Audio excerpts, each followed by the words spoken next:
1977 இருந்து இப்போ வரைக்கும் அதிமுகவுக்கு ஒரு நல்ல வலுவான அரசியல்வாதியாக இருந்தவர் திரு செங்கோட்டையன். இவரை ஈஸியாக இன்னைக்கு எடப்பாடி அவர்கள் தூக்கி வெளியில் எரிஞ்சிட்டாப்ல.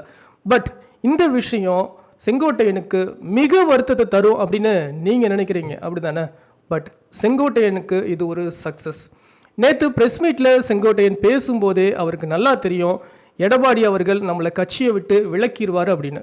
அப்புறம் எதுக்காக ஜேரஸ் நேற்று ப்ரெஸ் மீட்டில் அப்படி பேசினார் அப்படின்னு கேட்டிங்கன்னா, நீங்கள் இந்த வீடியோ ஃபுல்லாக பாருங்கள், உங்களுக்கு நான் விரிவாக சொல்கிறேன்.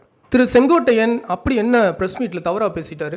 அவர் ஏடிஎம்கேலேருந்து வெளியில் போன டிடிவி, சசிகலா, ஓபிஎஸ் இவங்க எல்லாத்தையும் திருப்பி சேர்த்து ஏடிஎம்கேவை இன்னும் ஸ்ட்ரென்தன் பண்ணிவிட்டு வரக்கூடிய 2026 தேர்தலை இன்னும் வலுவாக ஃபேஸ் பண்ணுவோம், அது மூலியமாக ஏடிஎம்கே வெற்றி பெறுவோம் அப்படின்னு சொல்லிட்டு அவர் ஒரு நல்ல யோசனையோட அவர் ஒரு 10 நாள் கிடு கொடுத்துருந்தார் எடப்பாடி அவர்களுக்கு. எல்லாரும் ஒன்று சேருவோம் அப்படின்னு சொல்லிட்டு அவர் நல்ல விஷயத்தை தான் அவர் பேசினார். இது மூலிமா அவருக்கு கிடைத்த பலன் என்னவோ அந்த கட்சியிலிருந்து வெளியேற்றம்.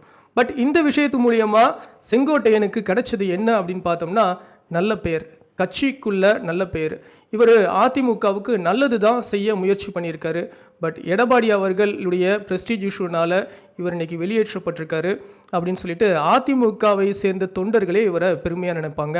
மேலும் சசிகலா, டிடிவி, ஓபிஎஸ் எல்லாம் இவருக்கு பின்னாடி நின்று இவரை முன்னிலையாக இவரை தலைமை ஏற்று கட்சி நடத்துறதுக்கு கூட இவங்க எல்லாரும் பேசுவாங்க அப்படின்றது தான் நம்மளுடைய கணிப்பாக இருக்குது. வரக்கூடிய காலங்கள் தான் அதுக்கு பதில் சொல்ல இருக்குது.